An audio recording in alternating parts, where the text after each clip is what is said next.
So, our heroes beated Boof. He calls Gara. He disappears. 2 seconds later, Gara shows up. All of a sudden, Gara just appears out of thin air. Well, I'm begging the question, why didn't you just do that before, so that Gara and Boof could have both attacked us at the same time? Let's say attack them now, while they're weak and defenceless after that big battle? No, of course not! She challenges them to go to her castle, somewhere else, and there's a stupid laugh! Well, I'm asking questions. Why are there clouds floating around at the top of Boof's castle? Oh, I give up. Okay, we leave. Now what do you do now? Well, that's a good question. It turns out you've got to go back to the... What's the name of the town again? Ellikeys. All the towns have strange names. Ellikeys, Decatas, Bonsley, Bee Gees. Seriously. But we go back in here and talk to Professor... Can you remember the names of the people in this game? Because I can't. Anyway, is that so? Gara 2, I see. What do you see? Right, Gara's castle is on the upper continent, like everyone else. He gives you a ship in order to get up the big waterfall to where Gara is. Bon voyage! You get the Niagaran. That's another thing. All the items in this game, all the pills or technical equipment, have all got weird names. Niagaran, and so on. One annoying thing about the ships in this game is that if you accidentally touch the land, all 5 of your heroes slowly get out of the ship, and then you've got to get all 5 of them slowly to walk back on it again before you can leave again. But it does get annoying. So what do? You press up and the heroes ascend the waterfall. I don't know how they do it. Right. You go to Denger's town. Talk to people, the town of burglars. So you should try and avoid burglars. That's simple enough. Is he a burglar? No.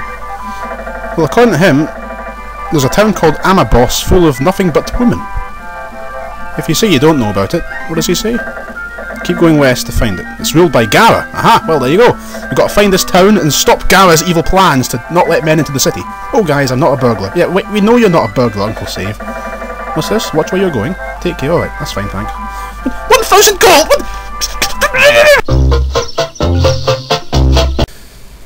Okay, enough of that. Now, what happens here? Well, you can't get into Amabos town because you're men, or at least 3 of you are. Or boys, rather.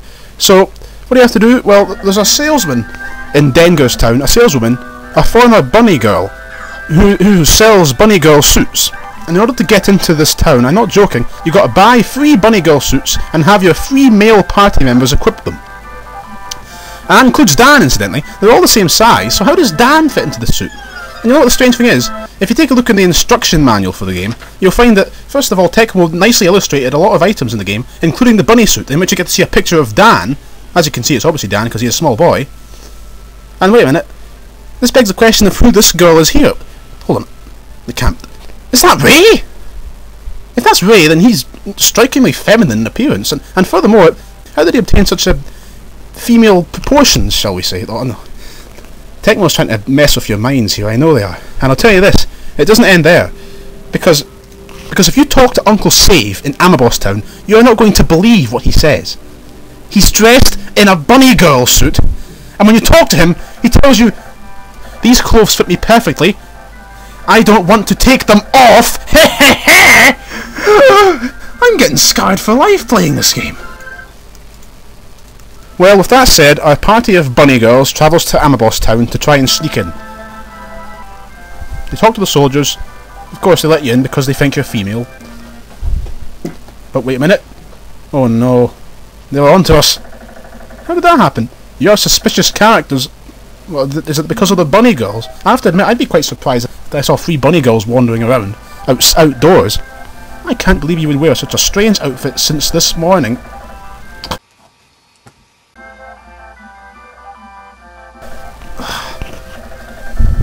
Well, let's face it, this is an RPG. Whatever answer you give to this question, you're going to get the same result. So let's just say we are. Do you think you can get out of this town unharmed? Well, apparently she's been waiting to meet ones like us for a long time. What, ones like us? Boys that dress up as bunny girls? This is weird. Yeah, the town's obviously under some kind of dictatorial thing by the evil Gara. So we must destroy Gara so that men can come back into the town again. Gara obviously has something against men. Maybe she's Jermaine Greer in disguise. Oh, when you look at that, Tecmo dumps 2 more Castellas at once on you, in the guise of 2 females. So Kathy and Beth join David's Costera party. And it turns out to get to Gara Castle. Why did they name all the castles? Oh, forget it. You got to destroy Madame Gara by going into the underground basement of this, well, palace, whatever it is. It looks like a giant windmill to me, but only it's a. Well, what do you think it looks like? I don't know. Let's wander around the town first, though. Well, that's all very well. There appears to be a secret road leading to Lord Gara. Lord Gara? I thought Lord was our male title. All of us here in this town are full of female soldiers. They say one thing, but.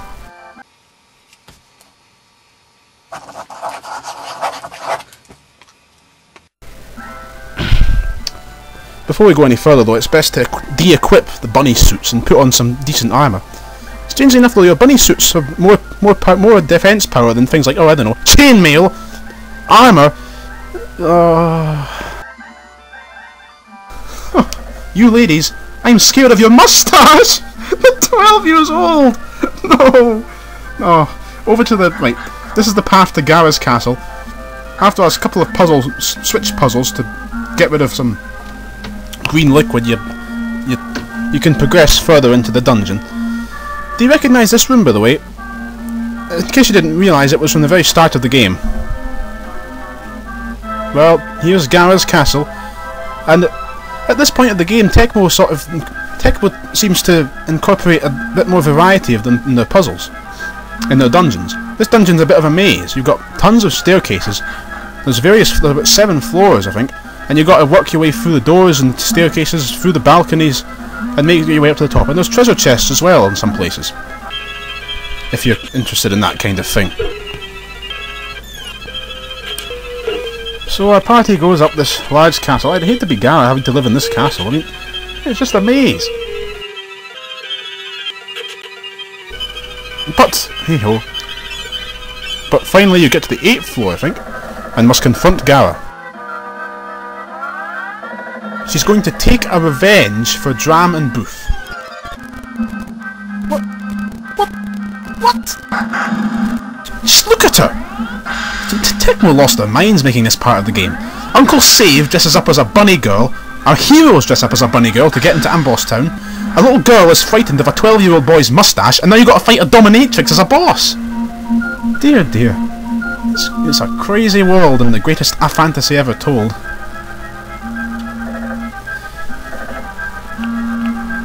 Well, Gara calls on Dram and Booth, and Sir Homcus, apparently the Queen knighted him. This is one of the very rare occasions that you get to see Homcus in the flesh, or in the ghostly blue floating head.